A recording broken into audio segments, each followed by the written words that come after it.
जब मैं जागा मैं खुद को एक जंगल में गिरा हुआ पाया। एक 20 इयर्स वाली अमेज़न ने मुझे पकड़ लिया और मुझे एक प्रिमिटिव वॉरियर वुमेन की ट्राइब में ले गई जो अभी तक आग तक डिस्कवर नहीं कर पाई है। चीफ्टन मुझे एक नजर देखती है और डिसाइड कर लेती कि मैं ब्रीडिंग स्टॉक हूँ। मेरा सिर्फ एक एडवांटेज, मैंने मिडिल स्कूल पास किया है। मेरे बट के जमीन से टकराने का तेज दर्द मुझे पूरी तरह जगा देता है। कोई एसफॉल्ट रोड नहीं, कोई बिल्डिंग्स नहीं, ना ही कार्स या लोगों की आवाज, बस बड़े बड़े हरे फर्न्स जो छतरी जितने बड़े हैं और थिक ह्यूमिड हवा जो गीली मिट्टी और सड़ते पत्तों जैसी स्मेल करती है। मैं अभी समझ ही रहा होता हूँ कि मैं कहाँ हूँ कि अचानक जमीन हिलने लगती है। एक शैडो मेरे ऊपर गिरती है। मेरे सामने एक लड़की खड़ी है जो 6 फीट से भी ज्यादा लंबी है और बस 2 टुकड़े रफ एनिमल स्किन पहने हुए हैं। उसके सिर के ऊपर स्नो व्हाइट फरी ईयर्स हैं और पीछे एक लंबी टेल इधर उधर हिल रही। वो अपना सिर टिल्ट करके मुझे ऊपर से नीचे तक देखती है। उसकी आंखों में कोई पोलाइटनेस नहीं है, बस एक प्रेडेटर का ठंडा फोकस, जैसे चेक कर रही हो कि मैं खाने लायक हूँ या नहीं। वो कुछ बड़बड़ाती है कि मेरे पास ना फर है ना क्लॉज है और मेरी स्किन बहुत ज्यादा सफेद है। फिर बिना वार्निंग के वो मुझे जीन्स से पकड़कर एक हाथ से हवा में उठा लेती है जैसे मैं कुछ भी वजन नहीं रखता। मैं एक्सप्लेन करने की कोशिश करता हूँ कि मैं ह्यूमन हूँ। वो मुझे चुप रहने को कहती है वरना मेरी टंग काट देगी। वो मुझे अपने कंधे पर चावल की बोरी की तरह फेंक देती है और दौड़ना शुरू कर देती है। उसका नाम अरु है। वो बहुत तेज दौड़ती है, हर कदम कई मीटर्स कवर करता है। हर स्ट्राइड पे मेरा पेट उसके सख्त शोल्डर ब्लेड से टकराता है। रास्ते में एक ब्लैक बीटल जो वॉश बेसिन जितना बड़ा है घास से बाहर आता है। अरु बिना रुके अपने पैर से उसे किक मारती है। बीटल तुरंत चिपचिपे मलबे में फट जाता है। वो मुझे बताती है कि अगर मैंने भागने की कोशिश की तो मेरा भी वही हाल होगा। वो मुझे कैंप में ले जाती है जो स्टोन वॉल से घिरा हुआ है। किनारों पर नेचुरल केव्स हैं और बीच में एक बॉन फायर पिट है। वहाँ घूमने वाला हर एक इंसान फीमेल है। सबके पास बीस्ट ईयर्स और टेल्स हैं और सब सिंपल एनिमल स्किन्स पहने हुए हैं। कुछ एनिमल कार्केसेस प्रोसेस कर रही हैं, बाकी एक दूसरे का फर ग्रूम कर रही हैं। और वो मुझे खुले एरिया के बीच में जमीन पर गिरा देती है और कुछ ही सेकंड्स में मेरे चारों तरफ बेयर फीट की दर्जनों जोड़ियां आ जाती हैं। वो मेरे आर्म्स को पिंच करती हैं, मेरे मुंह को खोलकर मेरे टीथ चेक करती हैं। उनमें से एक कहती है कि मेरे टीथ पूरी तरह फ्लैट है और मेरे पास प्रे फाड़ने के लिए फैंग्स भी नहीं है। उन्हें समझ नहीं आता कि मैं अब तक जिंदा कैसे हूँ। फिर क्राउड अलग होता है। अरु की माँ चीफ्टन आगे आती है। वो यहाँ सबसे आधा सिर ज्यादा लंबी है। वो मेरा फेस देखती है, मेरे लिम्स चेक करती है, फिर उसकी नजर मेरे वेस्ट के नीचे वाले हिस्से पर पूरे 5 सेकंड टिक जाती है। उसका वर्डिक्ट सिंपल है, ये वीक और यूजलेस है लेकिन देखने में ठीक है। वो अरु को कहती है कि मुझे साफ करे और आज रात ब्रीडिंग कंप्लीट करे। अरु मुझे अपनी केव में ले जाती है और मुझे रॉ मीट का एक टुकड़ा खिलाने की कोशिश करती है जो अभी भी खून टपक रहा है। मेरा पेट उलटने लगता है। मैं उसे बताता हूँ कि मैं रॉ खाना नहीं खा सकता, मेरा शरीर बीमार हो जाएगा और मैं मर भी सकता हूँ। वो मुझे ऐसे देखती है जैसे मैं सबसे अजीब क्रीचर हूँ जो उसने कभी देखा है, लेकिन फिर भी वो केव के पीछे एक स्टोन पिट से कुछ खट्टे वाइल्ड फ्रूट्स निकाल कर देती है। मैं उन्हें गिलहरी की तरह खाता हूँ। वो बस इतना है कि मैं जिंदा रह सकूं, लेकिन इससे मेरा पेट खुद को खाने से बच जाता है। उस रात अरु जो चाहती है वो कर लेती है, मेरे पास कोई चॉइस नहीं है। बाद में वो मुझे ऑक्टोपस की तरह लपेट कर सो जाती है। उसका एक भारी पैर मुझे दबाए रखता है। मैं वहाँ ठंड से कांपता हुआ पड़ा रहता हूँ। सूरज डूबने के बाद टेम्परेचर बहुत गिर गया है और कोई ब्लैंकेट्स नहीं है, बस हमारे नीचे एनिमल हाइड है। अरु का शरीर भट्टी की तरह गर्म है लेकिन मैं हर हड्डी तक कांप रहा हूँ। मैं क्रॉल करके केव के कोने में जाता हूँ और सूखी लकड़ी और मॉस इकट्ठा करता हूँ। मुझे एक सीधी हार्डवुड स्टिक और एक फ्लैट बेस मिलता है। मैं स्टिक को अपने हाथों के बीच दबाकर जितनी तेज हो सके उतनी तेज घुमाने लगता हूँ। 1 मिनट 2 मिनट मेरी हथेलियां गर्म होती हैं, फिर जलती हैं, फिर छाले पड़ जाते हैं। लकड़ी गर्म होती है लेकिन कुछ भी इग्नाइट नहीं होता। एक छोटा एम्बर 1 सेकंड के लिए ग्लो करता है और फिर बुझ जाता है। मैं फेल हो गया। अरु मेरे पीछे जाग जाती है। वो पतला सा स्मोक देखती है और पैनिक कर जाती है। उसकी दुनिया में फायर वो चीज है जो स्टॉर्म के दौरान आसमान से गिरती है और पूरे जंगल को राख बना देती है। वो दीवार से लगकर कांपने लगती है। मैं धीरे से हाथ बढ़ाता हूँ और उसके फरी ईयर्स के बेस को स्क्रैच करता हूँ। उसका पूरा शरीर रुक जाता है। उसके गले से हल्की पर की आवाज निकल, वो बटर की तरह पिघल जाती है। क्राइसिस टल जाता है। अगली सुबह जब वो हंटिंग पर जाती है मैं फिर कोशिश करता हूँ। इस बार मैं ड्रिल पिट के साइड में एक छोटा नॉच कार्व करता हूँ ताकि हवा अंदर आ सके। मैं अरु के बेडिंग से गिरे हुए एनिमल फर के छोटे छोटे गुच्छे इकट्ठा करता हूँ और उन्हें एक छोटे नेस्ट की तरह शेप देता हूँ। मैं ड्रिल सेट करता हूँ और घुमाने लगता हूँ जब तक मेरे आर्म्स कूटने जैसे महसूस नहीं होते। स्मोक गहरा होने लगता है। वो डस्ट में एक डार्क रेड एम्बर ग्लो करता है। मैं उसे नेस्ट में डालता हूँ और फूंक मारता हूँ। धीरे स्टेडी फर लाल हो जाता है, क्रैकल करता है और फिर एक हल्के से पुफ के साथ ब्राइट येलो फ्लेम स्मोक से बाहर कूद जाती है। फायर, इस ट्राइब की पहली आग। मैं पतली टहनियों को ऊपर रखता हूँ और फ्लेम्स बढ़ने लगती हैं। नारंगी रोशनी पूरी अंधेरी केव को भर देती है। गर्मी मेरी स्किन से टकराती है। बाहर छोटे बीस्ट एयर्ड बच्चे जो झांक रहे थे चिल्लाने लगते हैं और हर दिशा में भाग जाते हैं। उन्हें लगता है कि मैंने कोई मॉन्स्टर बुला लिया है, लेकिन मैं बस केव के फर्श पर बैठा रहता हूँ। हाथों से खून निकल रहा है और बेवकूफों की तरह मुस्कुरा रहा हूँ। इस दुनिया में जहाँ मसल्स ही सब कुछ है, मैंने अभी प्रूफ कर दिया कि ब्रेन ज्यादा तेज चल सकता है। अरु बच्चों को फायर के बारे में चिल्लाते हुए सुनती है और अपनी हंट से पूरी स्पीड में वापस दौड़ती है। उसके कंधे पर अभी भी एक मरा हुआ वाइल्ड बोर लटका हुआ है। वो केव के अंदर की नारंगी रोशनी देखती है और उसका चेहरा सफेद पड़ जाता है। वो बोर गिरा देती है, चिल्लाती है कि वो मुझे बचाने आ रही है और पूरी स्पीड में अंदर घुसती है। मैं हाथ उठाकर वेव भी नहीं कर पाता कि वो मुझे पकड़ लेती है और मेरा चेहरा सीधे अपने सीने में दबा देती है। मेरी नाक और मुंह सॉफ्ट गर्म स्किन स्किन और एनिमल हाइड में दब जाते हैं। मैं सांस नहीं ले पाता। वो मुझे आग से बचाने की कोशिश कर रही है, लेकिन अपनी काइंडनेस से ही मुझे मारने वाली है। मैं उसकी पीठ पर मारता हूँ जब तक वो रुक नहीं जाती। मैं उसे फायर की तरफ पॉइंट करता हूँ, जो अभी भी शांत तरीके से अपने छोटे पत्थरों की घेरे में जल रही है। वो ना हिली है ना फैली है, बस वहीं ओबीडियंट पेट की तरह फ्लिकर कर रही है। अरु उसे लंबे समय तक घूरती रहती है। उसके ईयर्स उसके सिर से चिपके हुए हैं और टेल उसके पैरों के बीच दबा हुआ है। वो मेरी बात नहीं मानती जब मैं कहता हूँ कि फायर सेफ है, इसीलिए मैं उसे दिखाने का फैसला करता हूँ। मैं डेड बोर से एक मीट का टुकड़ा उठाता हूँ, उसे एक ब्रांच पे लगाता हूँ और फ्लेम्स के ऊपर पकड़ता हूँ। फैट पिघलता है और गर्म कोल्स पर टपकता है। एक सिजलिंग आवाज हवा में भर जाती है, फिर सफेद स्मोक का बादल उठता है और फिर सबसे जबरदस्त स्मेल जो इन लोगों ने कभी महसूस की हो, रोस्टेड मीट। ये खुशबू ट्राइब की हर बीस्ट ईयर्ड लड़की को ऐसे लगती है जैसे नाक पर पंच पड़ा हो। अरु की नॉस्ट्रल्स फड़कती हैं, उसका गला हिलता है, उसकी आंखों का डर एक और ज्यादा ताकतवर चीज से हट जाता है, हंगर। मैं एक छोटा टुकड़ा तोड़कर उसे देता हूँ। वो उसे सूंघती है, मुंह खोलती है और बाइट करती है। उसकी आंखें चौड़ी हो जाती हैं, उसकी प्यूपल्स कांपती हैं। वो 2 बार चबाती है, निगलती है और उसकी टेल इतनी तेज हिलने लगती है कि पीछे धूल उड़ने लगती है। उसने अपनी पूरी जिंदगी में ऐसा टेस्ट कभी नहीं चखा। मैं दूसरा टुकड़ा देने ही वाला होता हूँ कि एक बड़ा हाथ मेरे कंधे के ऊपर से आता है और पूरा स्क्यूअर छीन लेता है। चीफ्टन मीट को सीधे अपने मुंह में ठूंसती है, ब्रांच समेत, पोर्क और लकड़ी दोनों चबाते हुए। वो अपनी हर उंगली से ग्रीस चाटती है और मुझे ऐसे देखती है जैसे मैंने उसे जिंदगी का मतलब दे दिया हो। फिर वो बॉम्ब गिराती है। चीफ्टन अरु की तरफ मुड़ती है और कहती है कि मेरे जीन्स सिर्फ एक बेटी के लिए बहुत वैल्यूएबल है। ट्राइब के लिए ज्यादा क्लेवर कब्स पैदा करने के लिए उसने डिसाइड किया है कि वो भी मेरे साथ एक बच्चा करेगी। मेरे हाथ से स्टिक लगभग गिर जाता है, लेकिन अरु जेलस होने के बजाय ऐसे खुश हो जाती है जैसे ये उसकी जिंदगी की सबसे अच्छी खबर हो। वो अपनी माँ का हाथ पकड़ती है और कहती है कि बेबीज जरूर रोस्ट मीट बनाना जानेंगे। दोनों एक दूसरे को ऐसे मुस्कुराते हैं जैसे उन्होंने कोई बिजनेस डील क्लोज की हो। मैं ही वो बिजनेस हूँ। मैं बाकी शाम ट्राइब का पर्सनल बारबेक्यू शेफ बनकर बिताता हूँ। मैं फायर के सामने क्रॉस लेग्ड बैठता हूँ, एक के बाद एक स्क्यूअर पलटता हूँ, जबकि दर्जनों बीस्ट ईयर्ड लड़कियां मेरे आसपास लाल टपकाते हुए खड़ी है। अरु मेरे बिल्कुल पास बैठ जाती है। उसका कंधा मेरे कंधे से लगा हुआ है और हिलने से मना कर देती है। वो सबसे अच्छे मीट के टुकड़े तोड़कर सीधे मेरे मुंह में डालती है। जब हवा बदलती है और स्मोक मेरे चेहरे पर आता है तो मैं चिमनी स्वीप जैसा दिखने लगता हूँ। अरु इतनी जोर से हंसती है कि उसका पूरा शरीर हिलने लगता है और उसकी टेल जमीन पर धड़ाम धड़ाम करती है। फिर वो पास झुकती है और अपनी जीभ निकालकर मेरे गाल से सूट चाटने की कोशिश करती है। मैं इतनी तेजी से पीछे हटता हूँ कि लगभग आग में गिर जाता हूँ, लेकिन रोस्टेड मीट सिर्फ एक प्रॉब्लम सॉल्व करता है। ये लड़कियां अभी भी हंट करती हैं, सीधे जानवरों पर टूट पड़ती हैं, काटते और नोचते हैं जब तक कुछ मर न जाए। हर हंट का मतलब इंजरीज होता है। इस दुनिया में जहाँ कोई मेडिसिन नहीं है, इन्फेक्शन का मतलब है डेथ। मुझे इन्हें कुछ बेहतर देना होगा। तो अगले दिन जब अरु बाहर होती है, मैं 2 सीधे हार्डवुड पोल्स ढूंढता हूँ, उन्हें एक स्टोन फ्लेक से स्मूथ करता हूँ, टिप्स शार्पन करके पॉइंट्स बनाता हूँ और उन्हें फायर के ऊपर पकड़कर वुड को हार्ड करता हूँ जब तक वो काला और चमकदार नहीं हो जाता। 2 क्रूड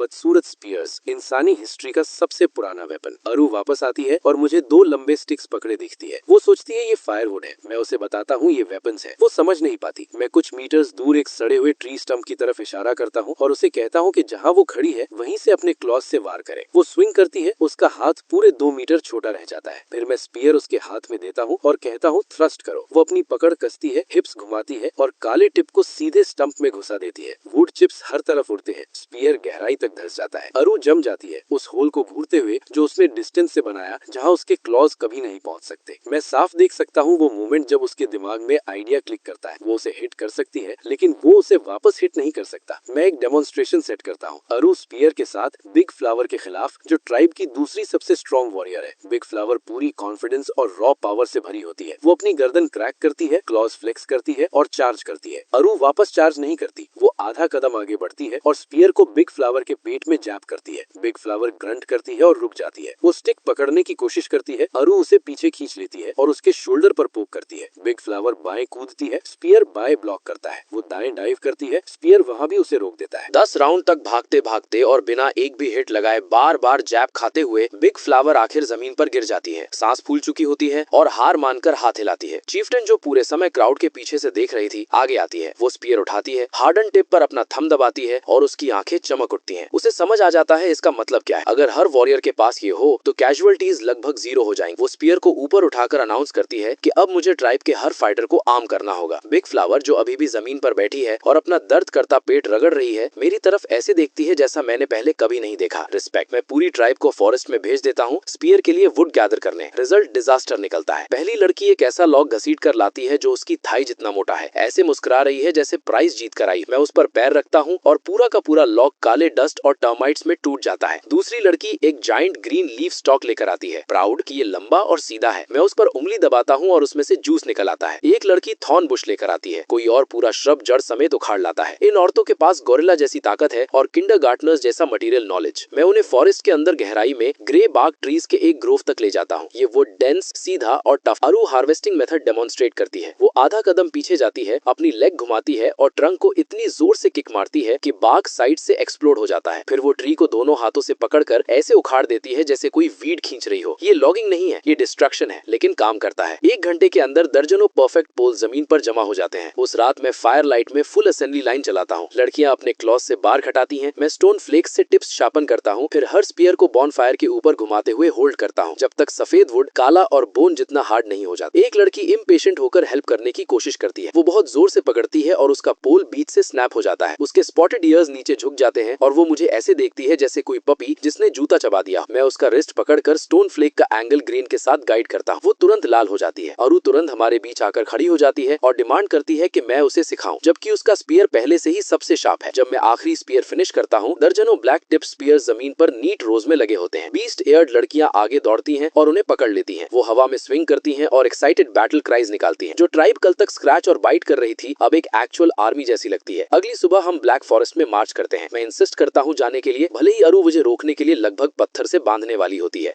चीफ्टन उसे एक ही सेंटेंस में चुप करा देती है। अगर तुम एक मेल को प्रोटेक्ट नहीं कर सकती तो तुम उसके कब्ज डिजर्व करने का दावा कैसे कर सकती हो। अरू मुझे पकड़ती है, अपने साइड में बांधती है और ग्रुप के हर वॉरियर को बोलती है कि अगर मेरा एक भी बाल गिरा तो वो घर लौटकर उनकी जिंदगी खराब कर देगी। फॉरेस्ट के अंदर गहराई में हमें ट्रैक्स मिलते हैं। कीचड़ में एक गोल फुटप्रिंट, इतना गहरा कि आधी ब्रांच उसमें समा जाए। एक टूटा हुआ ट्री जिसका ट्रंक बिल्कुल बीच से स्नैप हुआ है और एक स्टीमिंग डंक का ढेर जो छोटे बोल्डर जितना बड़ा है। चीफ्टन का चेहरा सीरियस हो जाता है। वो कहती है ये आयरन स्किन्ड बीस्ट है, एक ऐसा क्रीचर जिसकी नेचुरल आर्मर इतनी थिक है कि क्लॉज उस पर फिसल जाते हैं। ट्राइब पहले इससे लड़ी थी, लोग मरे थे, सब वापस लौटना चाहते हैं। मैं मना करता हूँ, बीस्ट अभी खा कर आया है, ये स्लो और स्लगिश है। यही परफेक्ट टारगेट है हमारे नए वेपन्स के लिए। मैं स्टिक से जमीन पर बैटल प्लान ड्रॉ करता हूँ। 3 groups, flanking positions, giant trees को कवर की तरह यूज करना। फिर मैं खुद बेट बनने के लिए वॉलंटियर करता हूँ। मैं बीस्ट को एक छोटे क्लियरिंग में सोते हुए ढूंढता हूँ। वो एक राइनोसरस जैसा दिखता है, 3 गुना बड़ा, हेड से टेल तक ग्रे आर्मर प्लेटिंग में कवर्ड। हर सांस के साथ उसकी नॉस्ट्रिल से स्टीम निकलती है। मैं एक मुट्ठी भर का पत्थर उठाता हूँ, उसके बड़े गीले नोज पर एम करता हूँ और फेंकता हूँ। पत्थर सीधे उसके स्माउट पर लगता है। बीस्ट की छोटी आंखें खुलती हैं और ब्लड रेड हो जाती हैं। वो एक गरज के साथ उठता है जिससे जमीन हिलती है और अपनी नजर मुझ पर टिकाता है। फिर वो चार्ज करता है। उसके हूफ से जमीन कांपती है। 20 मीटर्स, 10 मीटर्स, 5। अरू बुशेस के पीछे चिल्ला रही है, खुद को रोकने की पूरी कोशिश कर रही है। मैं आखिरी सेकंड तक वेट करता हूँ और साइडवेज डाइव कर जाता हूँ। बीस्ट रुक नहीं पाता। वो सीधे एक मैसिव ट्री में टकराता है, इतनी जोर से कि पत्ते बरसने लगते हैं। इम्पैक्ट से वो डिजी हो जाता है और उसके लेग्स डगमगाने लगते हैं। मैं अटैक का शाउट करता हूँ। लड़कियां रश करती हैं और उसके फ्लैंक्स पर स्टैब करती हैं, लेकिन स्पीयर टिप्स उसकी थिक हाइट से टकराकर बाउंस हो जाते हैं। आर्मर क्लोज रेंज थ्रस्ट्स के लिए बहुत स्ट्रॉन्ग है। मैं ऑर्डर बदलता हूँ, थ्रो करो। अरू अपने पैर जमाती है, अपना आर्म पीछे खींचती है और पूरा बॉडी वेट लगाकर स्पीयर फेंकती है। काला टिप बीस्ट के फ्रंट लेग के जॉइंट की सॉफ्ट फ्लैश में घुस जाता है। खून छिटकता है। बीस्ट चीखता है, उसका फ्रंट नी बकल हो जाता है। अब ट्राइब समझ जाती है। वो स्टैब करना छोड़कर सेफ डिस्टेंस से थ्रो करना शुरू करती है। हर डायरेक्शन से स्पीयर्स की बारिश होने लगती है। कुछ आर्मर से टकराकर बाउंस होते हैं, कुछ मिस हो जाते हैं, लेकिन काफी सारे सॉफ्ट स्पॉट्स पर लगते हैं। नेक के नीचे, ईयर्स के पीछे, जॉइंट्स के बीच। कुछ ही मिनटों में बीस्ट एक जॉइंट ग्रे पिन कुशन जैसा दिखने लगता है, लड़खड़ाता हुआ और दर्जनों घावों से खून बहाता हुआ। वो आखिरी डेस्परेट चार्ज करता है 2 छोटे बीस्ट ईयर्ड कप्स की तरफ जो बहुत पास आ गए।